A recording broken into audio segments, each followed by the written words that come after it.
et les bienvenus à ces cultes de clôture du 19e synode du district d'Abobo. Ainsi donc la grâce et la paix vous sont communiquées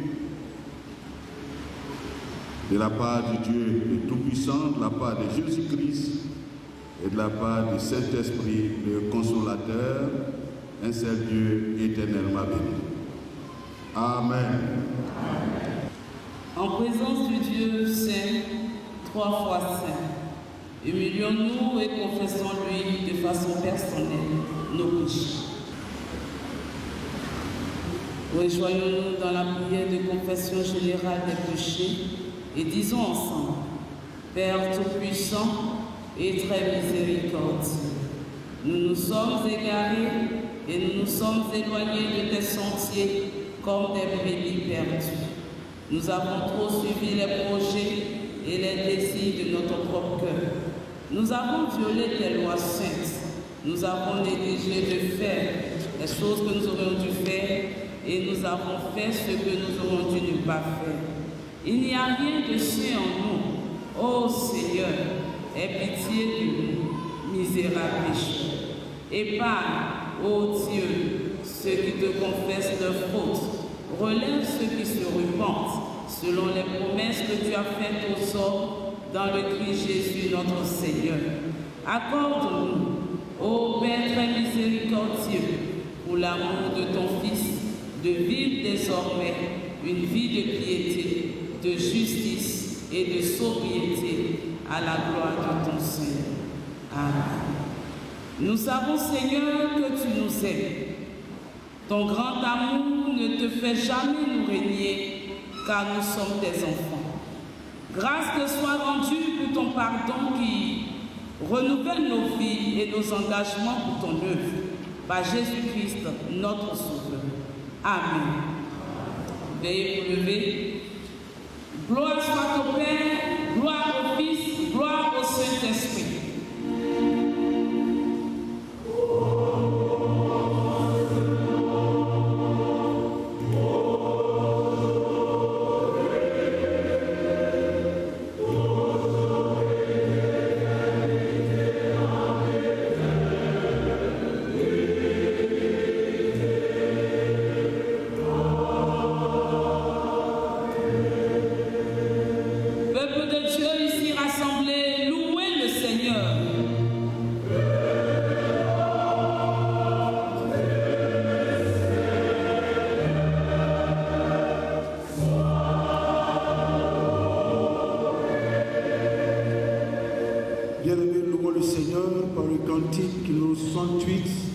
Du notre recueil, gloire à Dieu, la première et la cinquième strophe.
Du 17 au 19 janvier 2025, s'est tenu dans la convivialité le 19e synode ordinaire du district d'Abobo au temple Cité de l'Espérance d'Abobo-Gare autour du thème « Évangéliser en tout temps et en tout lieu », confère Matthieu 28, 20, Actes 1, 8.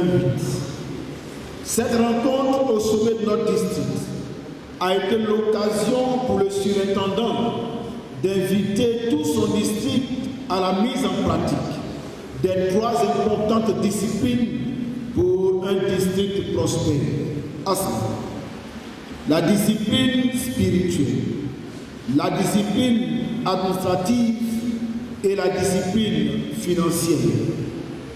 Ce synode a été aussi l'occasion pour les délégués de passer en revue les rapports des circuits et des structures et de faire l'état des lieux en vue de formuler des résolutions et des recommandations.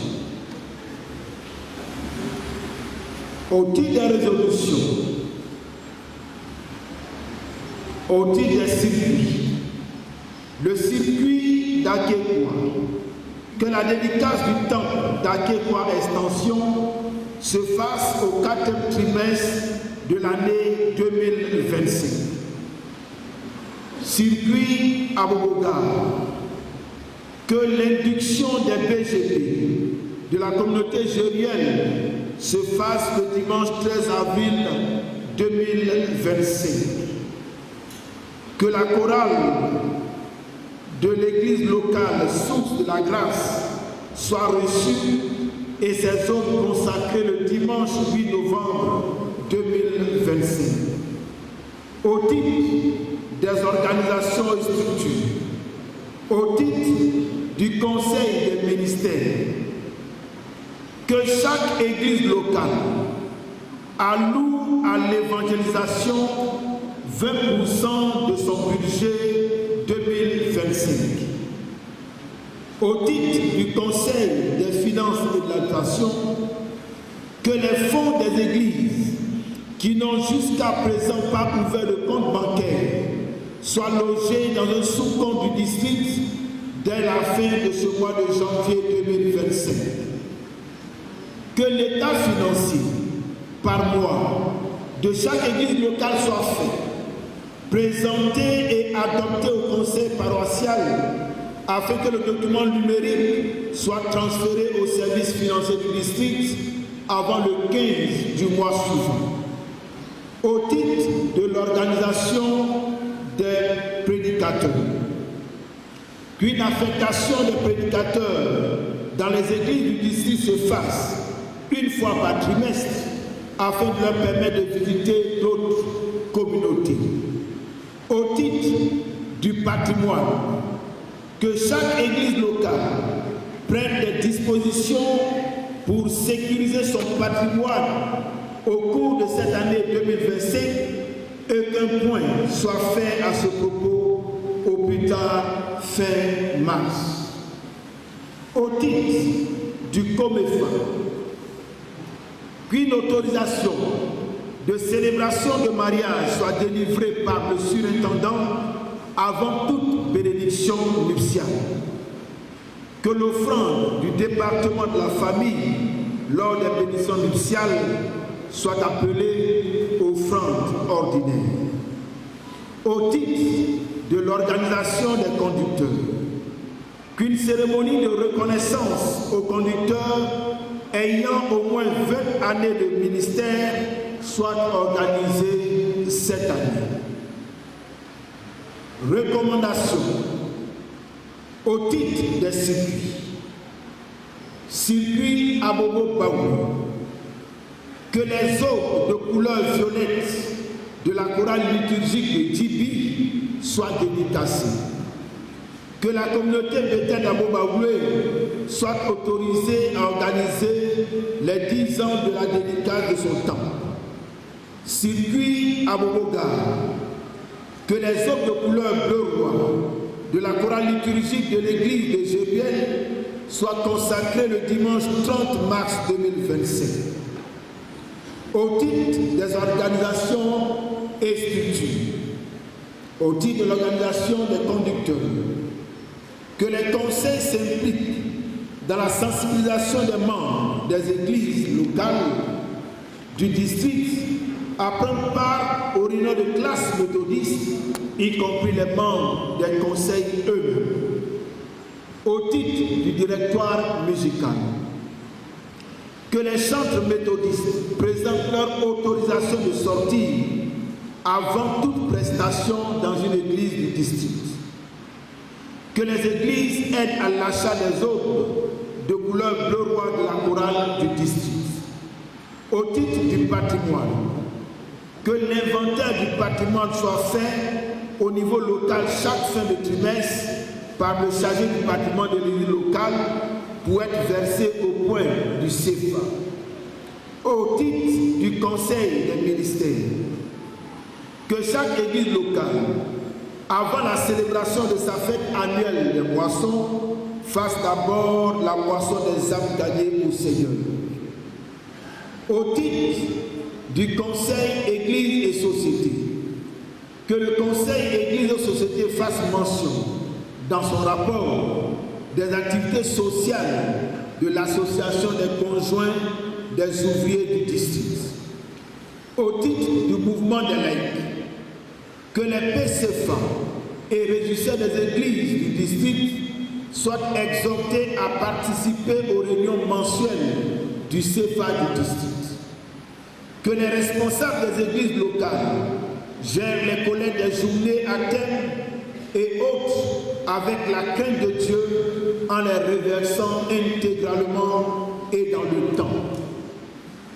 Qu'une formation soit faite à l'endroit de tout responsable nommé à un poste de responsabilité sur son cahier de charge.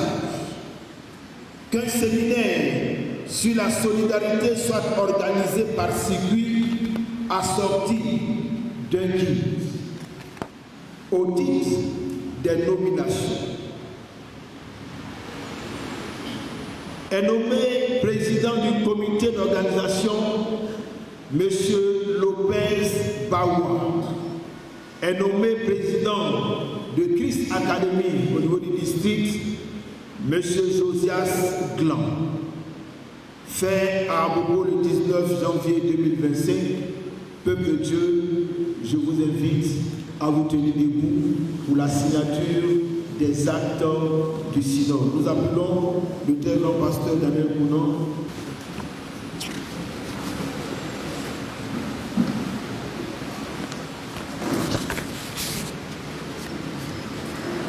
Non, c'est désolé. Tu ne vois pas.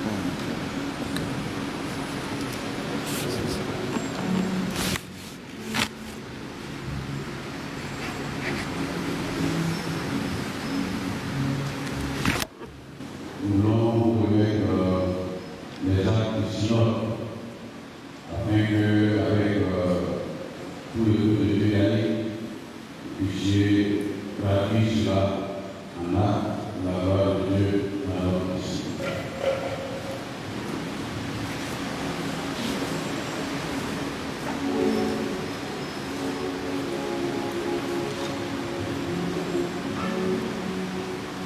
Afin que vous puissiez nous suivre aussi ici dans le travail que nous accomplissons chaque jour selon les résolutions et les promesses.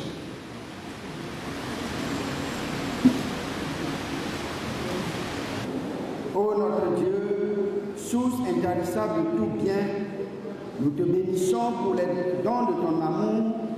Fais-nous la grâce d'écouter ta parole avec attention, avec respect, avec un vrai désir de recevoir ce qu'elle promet et de pratiquer ce qu'elle ordonne.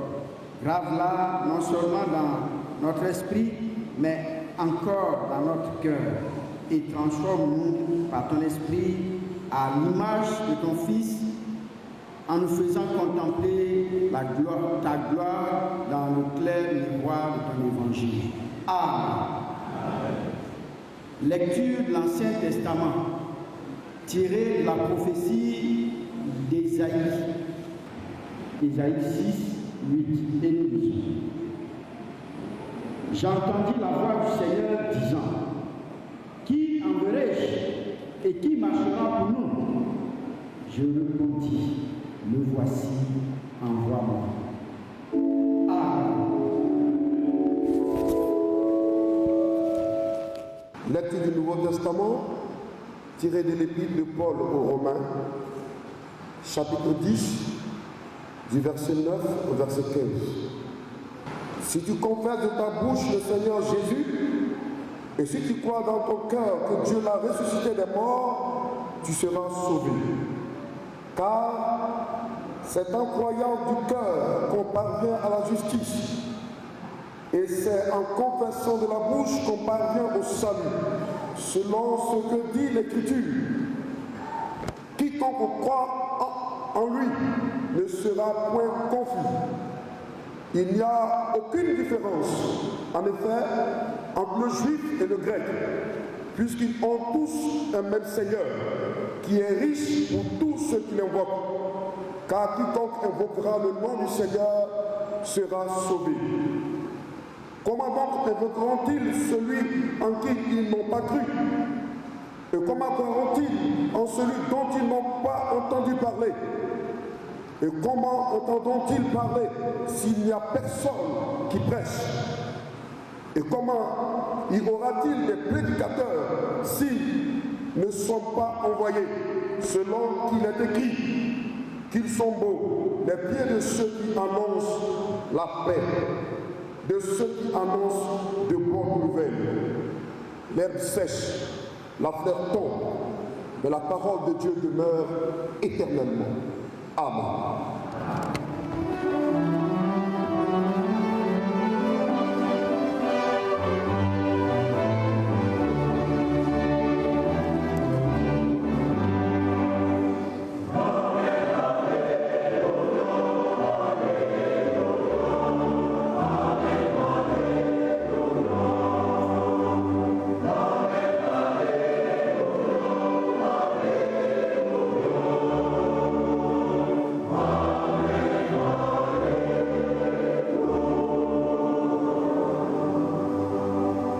Écoutez l'appel du berger.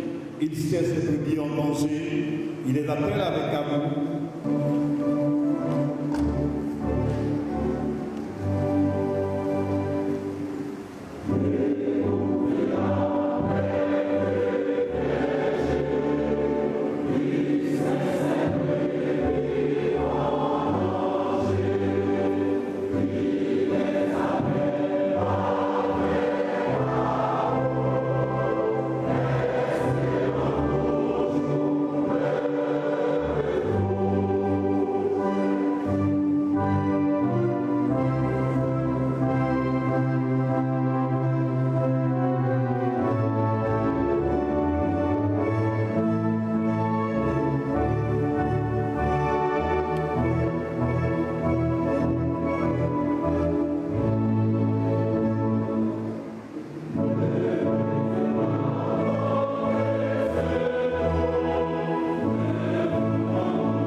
Saint-Esprit, nous bénissons ton nom et nous te rendons grâce pour ta grande gloire et pour ta fidélité.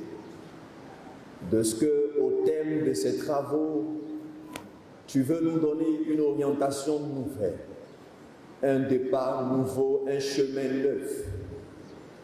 Seigneur, envoie ton Saint-Esprit sur nous.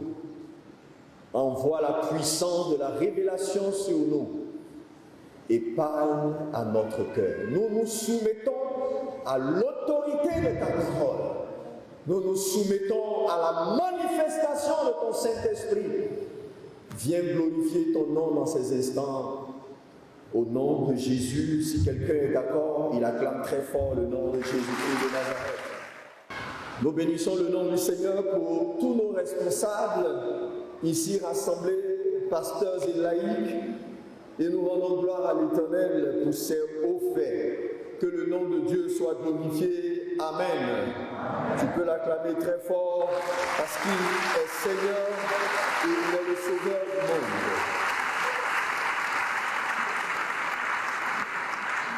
Bien-aimés frères et sœurs dans le Seigneur, à la 19e conférence ordinaire de l'Église méthodiste de Côte d'Ivoire à Beaunois, où la direction centrale de notre communauté, pour apporter une orientation nouvelle, a insufflé un objectif nouveau avec le thème suivant: évangéliser en tout temps et en tout lieu, tiré de Matthieu chapitre 28, les versets 19 à 20, et Actes chapitre 1, le verset 8.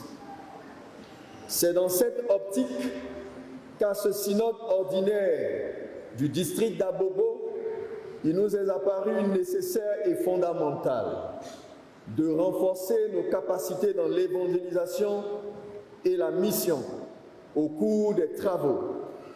Face à cette nouvelle donne, il nous faut nous préparer de nouveau à répondre à cet appel du Seigneur. Mais comment s'y prendre devant cette sainte convocation?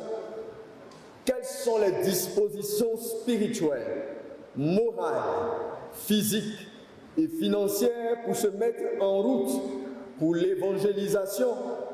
Sommes-nous suffisamment prêts pour cette entreprise d'évangélisation?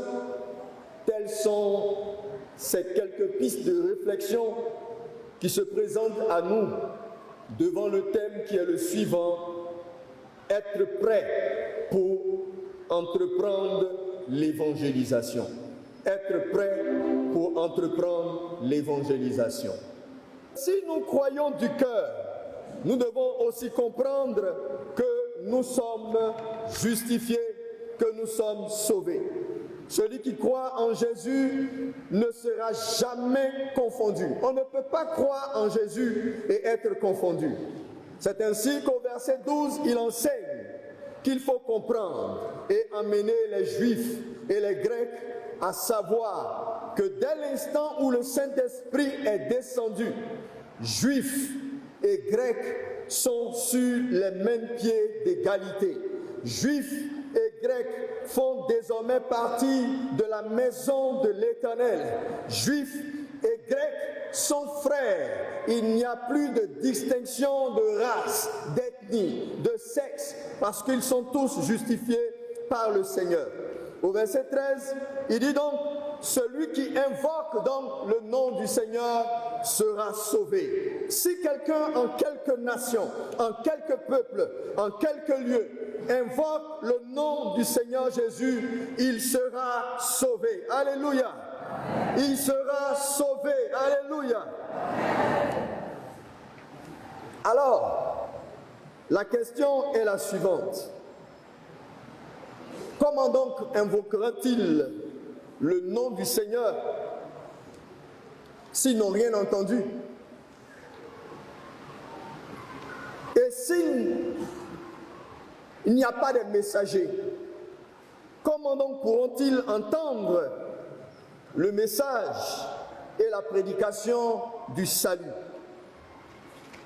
Et si il n'y a pas de prédicateurs qui ont été envoyés, comment ce message donc sera-t-il proclamé? Israël aura donc pour intérêt à comprendre que Dieu joue dans une dimension nouvelle, dans une saison nouvelle. L'évangile est offert à tous. Bien-aimés frères et sœurs dans le Seigneur, quand vous parcourez le livre des Actes des Apôtres, vous allez comprendre la dynamique, l'excellence et la gloire et la manifestation de Dieu, comment l'Église est née. L'Église est née dans un environnement de grandes célébrations juives. Dieu qui avait son programme à lui-même, qui avait tout planifié, avait permis que le Saint-Esprit descende à un grand rassemblement des Juifs qu'on appelle le Shavuot. Le Shavuot, c'est la Pentecôte juive. Le Shavuot, c'est la récolte et la moisson, la grande fête des moissons. Le peuple d'Israël avait 3 grandes convocations solennelles devant laquelle, quel que soit l'endroit où vous vous trouvez, le lieu où vous vous trouvez, vous devez monter à Jérusalem, parce que le salut se trouvait à Jérusalem. Alors donc, les Juifs des nations, des peuples, des différentes contrées sont montés à Jérusalem, et ce jour-là, Dieu avait un projet. Dieu avait un projet, il avait une destinée, il avait quelque chose de particulier à relever. Quand les 120 disciples étaient dans la chambre haute, la Bible dit, tout d'un coup, de manière extraordinaire, des langues de feu sont descendues du ciel. Le Saint-Esprit est descendu et de manière extraordinaire, ceux qui y étaient ont commencé à parler les langues des Juifs qui étaient là. Donc s'il y avait un Juif guéri, la langue donnait la capacité à ce Juif guéri-là d'entendre l'évangile dans sa langue. S'il y avait un Juif africain, un Éthiopien ou un Juif de l'Égypte, il avait la capacité de recevoir l'évangile dans sa propre langue. Comment c'était extraordinaire! Comment c'était glorieux. Et ce jour, le plus peureux de tous, l'ancien Pierre, s'est levé au nom des 12 et il a pris la parole. Il dit, homme frère, ce qui est en train de nous arriver, c'est quelque chose de spécial. Parce qu'il y a un changement, il y a un bouleversement. Le Saint-Esprit est à l'œuvre. Alléluia. Et depuis ce temps, la parole de Dieu a commencé à se répandre selon les circonstances diverses, de lieu en lieu, et des miracles ont commencé à s'opérer. De grands miracles, comme le miracle du portique de Salomon, quelqu'un qui était malade, boiteux de naissance. Et ce jour, à 15 heures, lorsque Pierre et Jean montaient au temple, ils l'ont vu. Il dit, là, habituellement, on a l'habitude de te donner de l'or et de l'argent. Mais aujourd'hui, nous ne sommes plus les mêmes personnes. Il y a une dimension nouvelle qui arrive pour toi. Tu ne vas plus mendier. Lève-toi et marche. Lève-toi et marche. Et le prenant par la main, ses genoux et ses pieds se sont affermis. Et ils l'ont pris. La Bible dit, il sautait, il était content. Bien aimé, quand ça n'était pas encore arrivé, tu penses que c'est de la magie, ce sont des illusions. Tu penses dans ta petite intelligence que non. Est-ce que encore le Saint-Esprit peut faire cela? Quand ça n'était pas encore arrivé, tu ne peux pas comprendre. Et quand ça n'était pas encore arrivé, tu vas te poser la question, quel Dieu tu adores? Avec quel esprit tu travailles? Je suis venu ce matin vous dire, en tant que messager du Seigneur, que les miracles sont encore possibles. Les miracles sont encore possibles. Et les miracles sont possibles pour celui qui croit, pour celui qui sait que Dieu existe et qui croit que le Saint-Esprit, c'est lui qui dirige son Église. Le Saint-Esprit, c'est lui qui dirige son Église. Malgré ce contexte, et comme l'ennemi a si bien l'habitude de le faire, il y a eu d'atroces persécutions. Vous connaissez le martyr d'Étienne, un de ceux qui avait été nommé diacre et qui travaillait dans la vision de l'Esprit de Dieu. Il avait été traité d'avoir profané le nom du Seigneur. Étienne a été lapidé de mort. Étienne a été lapidé de mort. Je ne te dis pas qu'il a été décapité. Je ne te dis pas qu'on lui a fait une injection létale. Je ne te dis pas qu'on a tiré sur lui. Je dis qu'il a été lapidé de mort. Mais malgré les persécutions, malgré les difficultés, malgré les injures, malgré l'atrocité, malgré les mensonges, l'évangile se multipliait, l'évangile prospérait, l'évangile avançait. Je suis venu ce matin dire à quelqu'un, quelles que soient les moqueries, quelles que soient les injures ou les qualifications que les gens peuvent te faire, si tu as cru en Dieu, l'évangile doit avancer. Ton amen est incrédule comme toi-même. Si tu as cru en l'évangile, quelles que soient les injures, l'évangile doit avancer. Même si on se moque de toi, l'évangile doit avancer. Imaginez-vous l'hémorragie que connaître quelqu'un qui a été lapidé. Je dis une lapidation de mort. Une lapidation de mort. On peut te faire une injection létale dans les veines pour qu'on puisse t'inoculer un poison. Tu peux mourir d'une mort douce qu'on appelle chez les Blancs l'euthanasie. Ça, c'est une autre forme de mort. On peut tirer dessus toi. On tire sur toi à bout portant du côté des organes vitaux. Tu vas mourir. On peut te décapiter. Tchac! Ta tête est coupée ou ton pied est coupé ou ton tronc est coupé. Tu meurs une fois pour de bon. Tu ne souffres pas. Mais quelqu'un qui reçoit la lapidation, on le lapide. Chacun prend un caillou en fonction de sa qualité. S'il est gros, il prend un gros caillou. S'il est petit, il prend un petit caillou. Si c'est quelqu'un qui est fin comme moi, il prend une pierre qui est fine. Et Paul, l'apôtre Étienne du moins, recevait les coups de ces personnes. Mais malgré cela, l'évangile a prospéré. Malgré l'opposition des Juifs, malgré l'opposition de ceux qui étaient assis dans la chair d'Abraham, l'évangile a prospéré. L'évangile est allé de lieu en lieu. Quand les disciples se sont rendus compte qu'ils devaient établir ou s'établir dans un confort, Dieu a suscité des persécutions. La prophétie dit: vous recevez une puissance, le Saint-Esprit, survenant sur vous, et vous serez mes témoins où? À Jérusalem, dans la Judée. Ils voulaient rester à Jérusalem et dans la Judée. Dieu dit non, il faut que vous partiez sur le territoire des païens en Samarie. Et la persécution va les conduire en Samarie. C'est la raison pour laquelle l'apôtre Pierre va entrer pour une fois dans la maison d'un païen, dans la maison de quelqu'un qui était mal vu. C'est comme si aujourd'hui un prédicateur, un conducteur, un pasteur entrait dans la maison d'une péripatéticienne, une prostituée, une toutou pour le langage simple. L'apôtre Pierre est entré dans la maison de Corneille. Un païen. Le mot païen dit, c'est quelqu'un qui vit dans le désordre. C'est-à-dire qu'il n'a pas une notion d'ordre. Il ne sait pas comment orienter les choses. Donc il vit dans le désordre. L'apôtre Pierre est entré dans la maison d'un païen. Pour la première fois, l'évangile va entrer dans la maison d'un païen.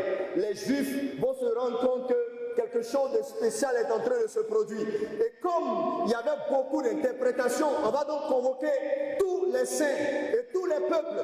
Pour la première fois à Jérusalem, il y aura la conférence, le synode de Jérusalem, Actes chapitre 15. Et ils vont se rendre compte que Dieu a fait une fenêtre. Dieu a ouvert une porte quelque part. En dehors d'Israël, en dehors des Juifs, il y a les nations, les goïms qui doivent recevoir l'évangile. Frère, c'est parce que les goïms doivent recevoir l'évangile que toi et moi, nous avons reçu cet évangile. C'est la grâce de l'Éternel. Ah, j'ai cru que tu allais dire Amen fort. Tu as reçu l'évangile, c'est la grâce de l'Éternel. Et les missionnaires sont arrivés en Afrique. Et je voudrais dire quelque chose en tant que chercheur et en tant que théologien. Je ne crois pas que ce sont les Occidentaux qui sont venus apporter l'évangile pour la première fois en Afrique. Je ne crois pas. Je ne crois pas à cette théorie. Je ne crois pas. Je suis très regardant dans les Écritures. Les premiers messagers qui sont venus en Afrique pour annoncer la parole de Dieu, la Bible nous parle d'un certain eunuque l'Éthiopien. Un certain eunuque l'Éthiopien. C'est un noir qui a porté la parole de Dieu pour la première fois en Afrique. C'est pourquoi quand vous allez en Égypte et en Éthiopie, vous allez voir les églises coptes. Ce n'est pas là peut-être là ma prédication, mais je voudrais ouvrir une fenêtre pour que chacun de nous puisse comprendre. Bien-aimés frères et sœurs, l'évangile est allé de lieu en lieu. De la Jérusalem est arrivé en Judée. De la Judée, elle est arrivée en Samarie. Et de la Samarie est arrivée en Côte d'Ivoire. Et précisément dans le district d'Abobo. Alléluia! Alléluia! Alléluia! Est-ce que tu peux te lever et acclamer la puissance de Dieu dans l'évangile? Dans l'évangile! Dans l'évangile! Dans l'évangile! Alléluia! Alléluia! Amen, amen, amen, amen. Tu peux t'asseoir. Holy Ghost, manifest your act. Holy Ghost, let guide your messenger. In the name of Jesus.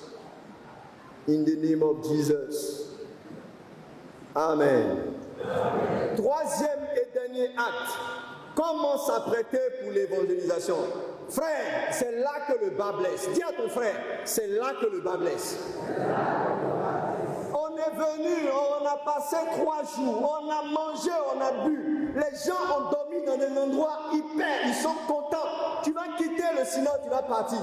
Mais quand le bishop va prononcer la bénédiction, c'est là que commence la mission. Quand le bishop va prononcer la bénédiction, c'est là que commence la mission. Mais il y a un adage catholique qui dit ceci, que la bénédiction ne doit pas être plus longue que la messe. Il y a un adage catholique qui dit ceci, que la bénédiction ne doit pas plus longue que la messe. Je vais vous l'expliquer ça plus tard. Grand 3, comment s'apprêter pour l'évangélisation? Et je vous donne l'explication de l'adage catholique. Le premier point, et j'ai profondément aimé le texte du dimanche dernier du lectionnaire des prédicateurs. Il faut que vous naissiez de nouveau.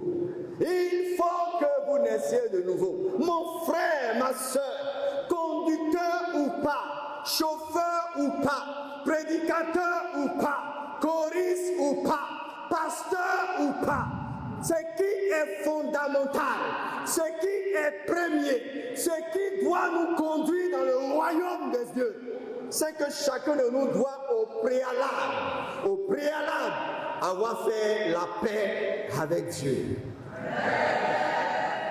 Avoir fait la paix avec Dieu. Tu es venu ici, peut-être que tu es assise à une très bonne place. Tu as une charge, une responsabilité.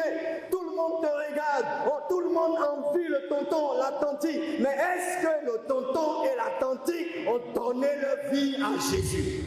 Je ne dis pas, est-ce que tu es venu à l'église? J'ai l'habitude de dire que ceux qui viennent à l'église, ce sont les églisiens. Mais ceux qui ont accepté Jésus-Christ comme leur Seigneur et Sauveur, ce sont les enfants de Dieu. Et le premier point pour s'apprêter à aller à l'évangélisation, le premier point, peut-être quelqu'un me dit, mais pourquoi il met l'accent dessus? Écoutez, la Bible dit dans Matthieu chapitre 11, le verset 21, il dit en ce jour-là, plusieurs me diront, on a annoncé ton nom, on a parlé en langue, on a fait des miracles. Il va leur dire, je ne vous ai jamais connu. Parce qu'en réalité, ils n'ont jamais donné leur vie à Jésus. Ils étaient là comme des bons méthodistes, ils étaient là comme des bons catholiques, ils étaient là comme des bons baptistes, ils étaient là comme des bons assemblées de Dieu, mais ils n'ont jamais donné leur vie à Jésus. Mon frère, le texte de Jérémie du dimanche dernier dit, est-ce qu'un Éthiopien peut-il changer sa peau? Est-ce qu'un Éthiopien c'est quelqu'un qui a une couleur de peau marron, une couleur de peau colorée. Vous savez, les Africains, nous avons la meilleure de toutes les peaux au monde. Et il dit, est-ce qu'un Éthiopien peut-il changer sa peau? Est-ce qu'un léopard peut-il annuler ses taches? Personne ne peut se sauver. Ton papa, il est sauvé pour lui seul. Ton mari est sauvé, il est sauvé pour lui seul. Ta femme est sauvée, elle est sauvée pour lui seul. Pour être sauvé, on ne va pas au ciel en convoi, on ne va pas en baka, ni en car. On va de manière individuelle. Quelle que soit la responsabilité que tu as, Dieu s'en fout de ça. Nicodème était ce grand sachant. Peut-être qu'il était maître de conférence, je ne sais pas. Mais la Bible dit qu'il était docteur de nuit. Parce que les grands types, ils ne viennent pas la journée à cause de leur honneur, de leur grand titre. Mais quand même, il est venu. Il est venu quand même de nuit. De nuit, il est venu. Et il a commencé les atalakou. Il dit, oh Jésus, oh, tu es un bon petit. En tout cas, tout ce que tu fais là, c'est bon. Oh, mais en tout cas, tu as l'onction de Dieu sur toi. Jésus lui dit, Nicodème, donne ta vie à Jésus. C'est tout. C'est pas les bavardages. Donne ta vie à Jésus. Tu es pasteur, donne ta vie à Jésus. Tu es prédicateur, donne ta vie à Jésus. Tu es père d'une communauté, donne ta vie à Jésus. Sinon, au sein de la paix ne sont pas, pasteurs ne sont pas, prédicateurs ne sont pas, conducteurs ne sont pas, chauffeurs ne sont pas. Ça ne sauve pas, ça n'en va pas quelque part. Métaux ne sauve pas, Cato ne sauve pas, Assemblée de Dieu ne sauve pas. C'est ta communion avec le Seigneur, ta vie est en relation avec Dieu. Et j'ai découvert dans ce texte quelque chose de glorieux, quelque chose de mystérieux. Il dit, le vent souffle où tu veux, tu en entends le bruit, tu ne sais d'où il vient. Il en est ainsi de tout homme qui est né de nouveau. Ah, Dieu merci beaucoup. Il dit, quand tu es né de nouveau, tu as les propriétés et les caractéristiques du vent. Il n'y a pas quelqu'un qui peut te maîtriser. Même ta femme ne peut pas te maîtriser quand tu es né de nouveau. Même ta maman ne peut pas te maîtriser. Tu as les caractéristiques, tu as les comportements du vent. Regardez le vent qui est tombé sur Los Angeles avec le feu. Qui pouvait maîtriser ce vent? Les pompiers ont bombardé Los Angeles avec des avions, des charters, avec tout ce qu'ils avaient de... C'est quelle nation au monde qui peut se comparer aux États-Unis? Mais ils ont pris des baies devant la force et la puissance du vent. Je suis venu te dire, donne ta vie à Jésus. Tu vas comprendre que tu seras quelqu'un d'extraordinaire, quelqu'un de glorieux, quelqu'un de puissant. Les gens ne pourront plus contrôler ta vie. C'est parce que tu n'as pas encore donné ta vie à Jésus que tu as peur d'aller au village. Et écoutez-moi, je vais vous donner une révélation. Les sorciers ont déménagé, ils ont quitté les villages, ils sont venus maintenant à Abidjan. Voilà. Donne ta vie à Jésus et puis le reste arrive. J'insiste sur ce premier point. La bénédiction n'est pas plus longue que la messe. J'insiste sur ce premier point. Il est fondamental parce que dans nos communautés, on a des païens. On a des païens. Ils se disent responsables, ils se disent serviteurs de Dieu, mais ce sont des païens notoires, des gens désordonnés. Et le texte dit, est-ce qu'un Éthiopien peut-il changer sa peau? Tu as Jésus, tu es une femme, tu es assise dans l'assemblée ici et puis tu te tchas. Tu as Jésus et puis tu te tchas. Ma soeur éthiopienne, il faut arrêter de te tchas. Ma soeur éthiopienne, il faut arrêter de te tchas. Il faut arrêter de te tchas. Ma soeur éthiopienne.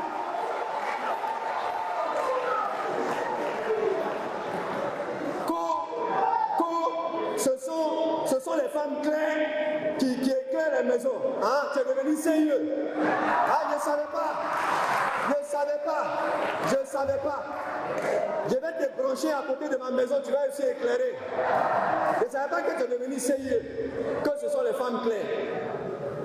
Si c'était cela, en Europe, toutes les femmes allaient se marier. Il y a les femmes claires, plus claires que toi en Europe. Hein? Plus claires. Arrêtez de vous tromper.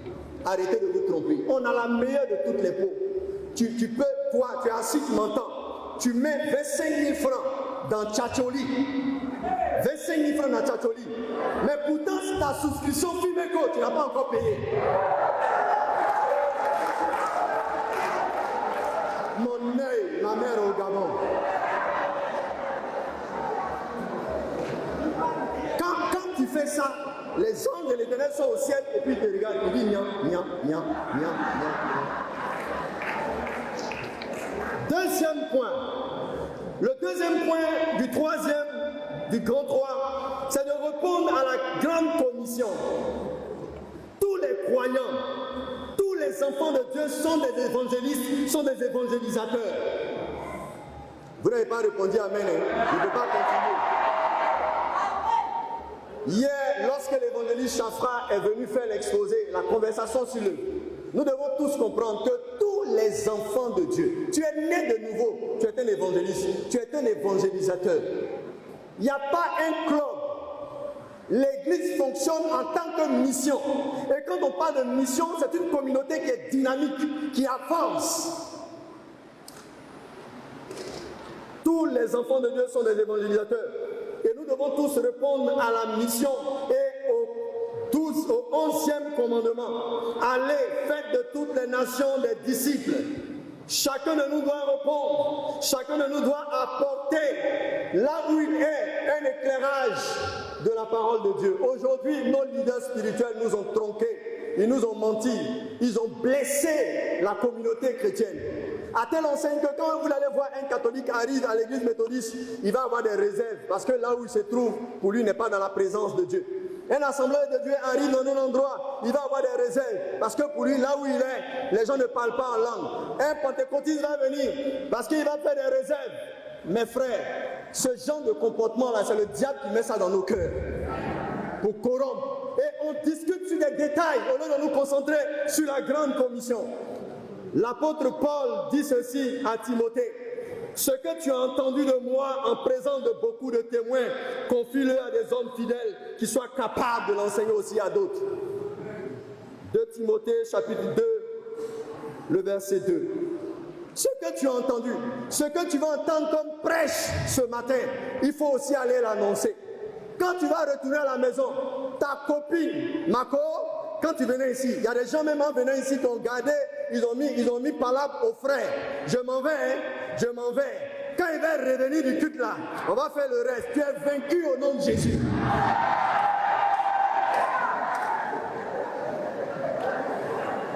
Je suis venu dire à quelqu'un, mon prêche, il peut ne pas te plaire. Je ne suis pas venu te plaire, parce que ce n'est pas toi qui m'as engagé. Donc mon prêche, je suis libre de prêcher. Je dis, mais je suis libre de prêcher. Et je parle en tant que prophète de Dieu. Donc mon prêche peut ne pas te plaire, parce que je ne suis pas venu pour te faire plaisir. Moi-même, ce que j'enseigne, ça ne me fait pas plaisir. Mais je suis venu annoncer la parole de Dieu. L'Église n'est pas commandée par des hommes, par des individus. L'Église est commandée par le Saint-Esprit et par l'autorité de sa parole. Alléluia. L'apôtre pouvait dire aux Corinthiens, dans 2 Corinthiens chapitre 3, le verset 22 à 3, il dit: vous qui êtes notre lettre écrite dans nos cœurs, connue et lue de tous les hommes, vous êtes manifestement une lettre de Christ écrite par notre ministère. C'est-à-dire quoi? Quand nous avons reçu Jésus dans notre vie, par moment, on n'a pas besoin de crier: oh, donne ta vie à Jésus. Le Seigneur Jésus revient bientôt. Là où tu es, ton comportement est une forme d'évangélisation. Ta façon de faire, c'est une forme d'évangélisation. Tu es secrétaire de direction, mais ton comportement, quand on te regarde, on pense que c'est toi qui as créé l'entreprise. Tu es une tigresse en tant que secrétaire, là où tu es, dans l'administration, là où tu es. Et puis quand on vient au veillé, hein,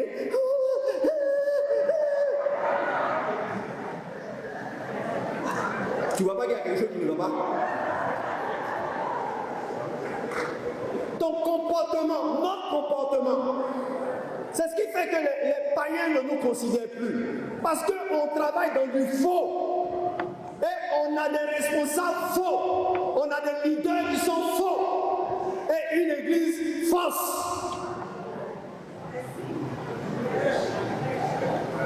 Ton comportement. Quelqu'un peut attraper la main de son frère et lui dire: ton comportement. La troisième et la dernière disposition. La troisième et la dernière. Il faut mettre les moyens à disposition. Il faut mettre les moyens à disposition. Tout à l'heure dans la résolution, on a parlé de combien de pourcents? On a parlé de combien de pourcents? Laissez-moi vous expliquer. J'ai eu la grâce de faire quand même un peu de comptabilité. Je ne comprenais pas pourquoi il faisait comptabilité, mais c'est quand je suis devenu pasteur que j'ai compris. C'est-à-dire que si vous avez un budget de 1 million, 10% de ce budget fait 100 000 francs. Et si vous avez 20%, vous devez avoir combien? Et donc 200 000 francs doit être le montant alloué à l'évangélisation. Ça, ce sont les églises, les champs de mission. Ça c'est une communauté de champs de mission.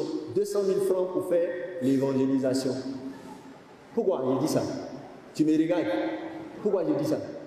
Ce micro, les gens d'Aboboga ne sont pas allés devant un magasin et puis ils ont pris le micro et puis ils sont venus à la maison.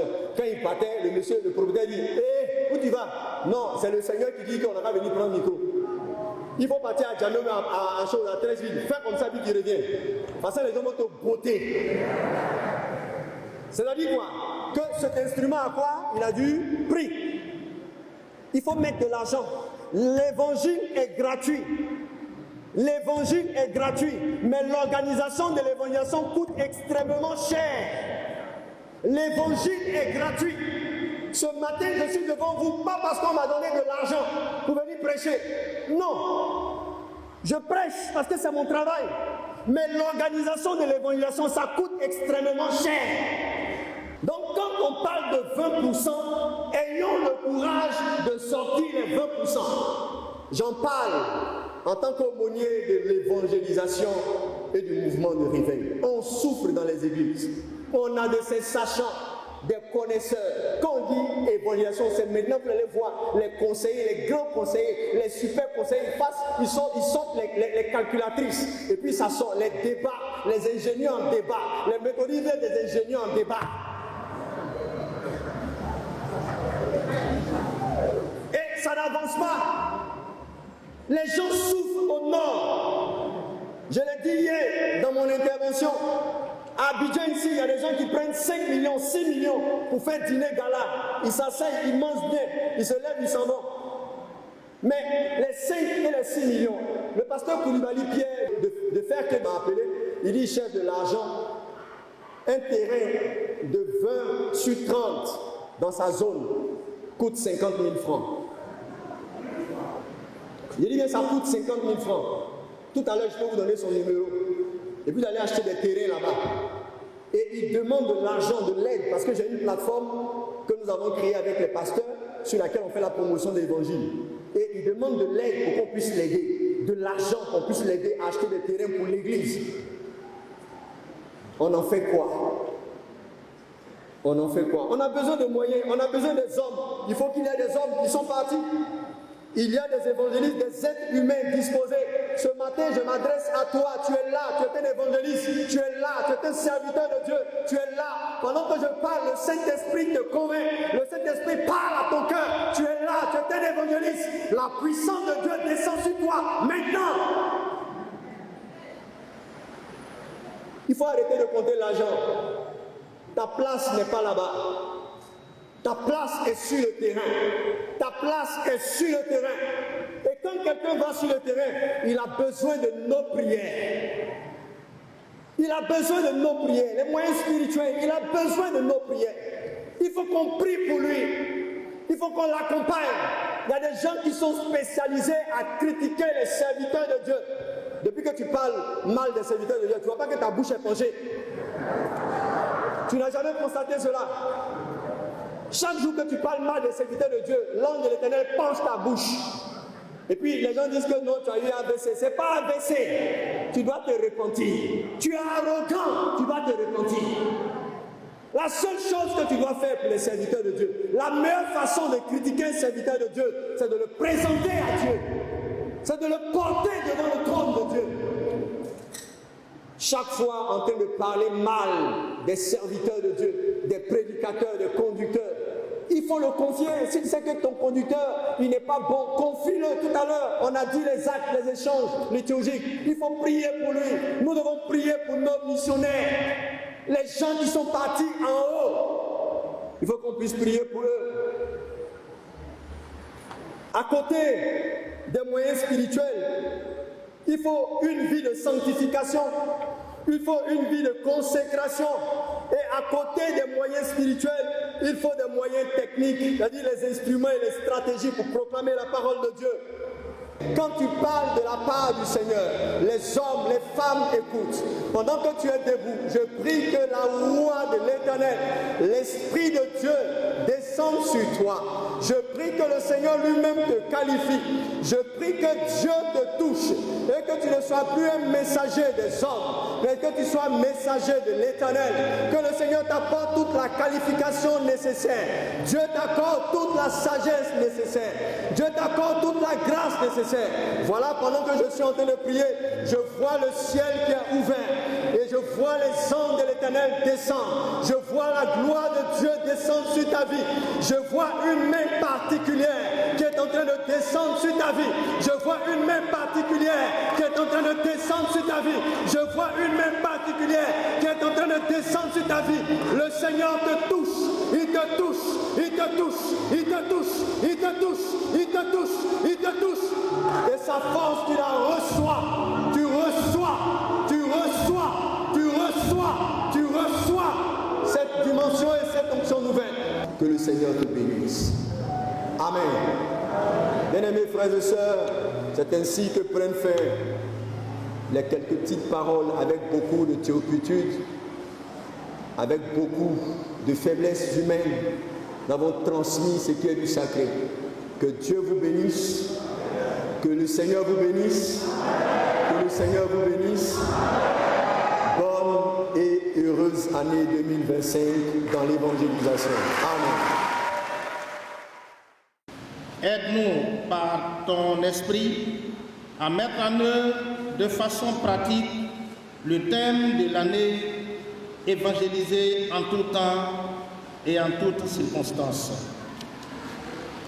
Nous te prions, Seigneur, pour notre pays, la Côte d'Ivoire, pour les autorités, le président de la République, ses collaborateurs, les membres du gouvernement, les présidents des institutions, les élus. Inspire-leur dans leur délibération. Souviens-toi des partis politiques et de leurs différents présidents. Que tous les fils et filles de notre pays conjuguent leurs efforts pour une paix durable et vraie, sans laquelle il n'y a pas de développement. Nous t'en supplions, Seigneur, fais que tous, dans nos actes, pensées et paroles, mettent en évidence cette réalité. Par toi et avec toi, tout est possible et nous le croyons fermement. Donne à ton Église et à notre société de pouvoir se pencher sur leur sort pour améliorer leurs conditions de vie afin de leur permettre de se prendre en charge. Protège nos jeunes gens et nos jeunes filles de l'oisiveté et de la légèreté. Parle toi-même à leur cœur et éveille en eux le désir de t'aimer et de te servir. Seigneur, reste avec nous tous les jours. Donne-nous de te craindre et de conformer notre vie à ta volonté afin d'être trouvés justes devant toi. Exauce-nous pour l'amour de ton Fils Jésus-Christ, notre Sauveur. Amen.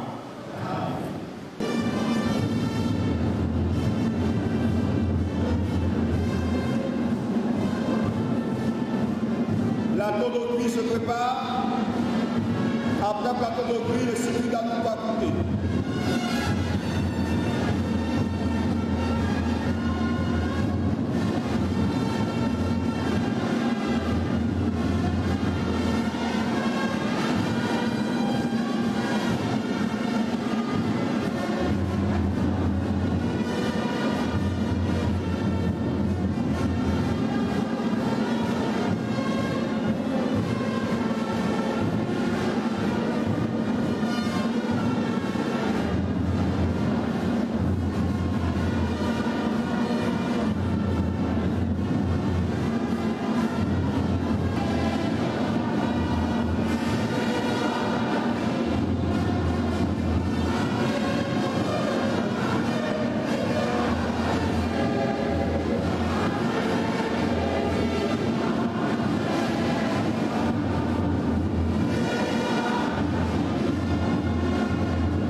Je souhaite vivement que la puissante main de notre Seigneur, qui a toujours été avec ces districts, continue de l'arroser de ses bénédictions et de ses grâces en abondance. Que chaque jour, ses enfants prospèrent à tous égards pour porter très haut l'étendard de la gloire de notre Seigneur et porter très haut et en profondeur l'évangélisation et la mission pour laquelle nous sommes ici-bas en tant qu'Église. Bien-aimés du Seigneur, c'est par ces mots de réconfort que je voudrais, au nom du bishop et au nom de notre Seigneur Jésus-Christ, déclarer clos le 19e synode du district d'Abobo.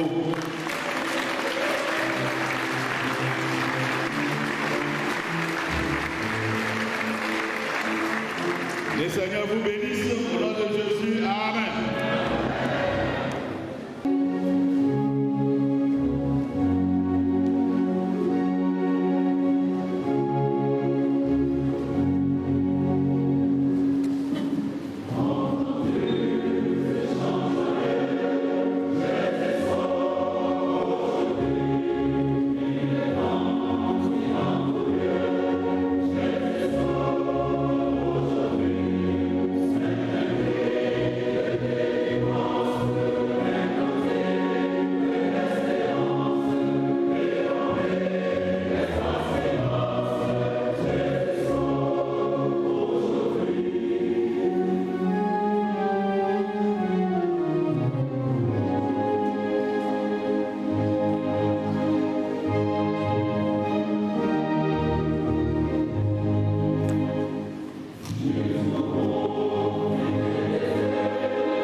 Évangéliser en tout temps, en tout lieu.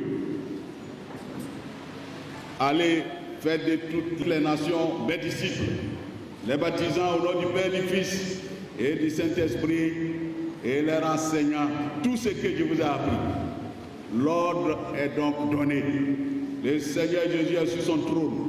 Il est là avec nous. Ses regards sont sur nous. Il a toute la victoire, toute la force nécessaire pour que nous puissions réussir cette mission pour lui. Bien-aimés, allons donc en paix, dans l'assurance ferme que la puissante main de notre Seigneur nous conduise, nous accompagne, nous sécurise, pour nous amener à réaliser parfaitement la mission qu'il nous confie et dont il nous fait les rappels à ce moment. Allez en paix, peuple de Dieu, allez en paix, au nom de Jésus. Amen.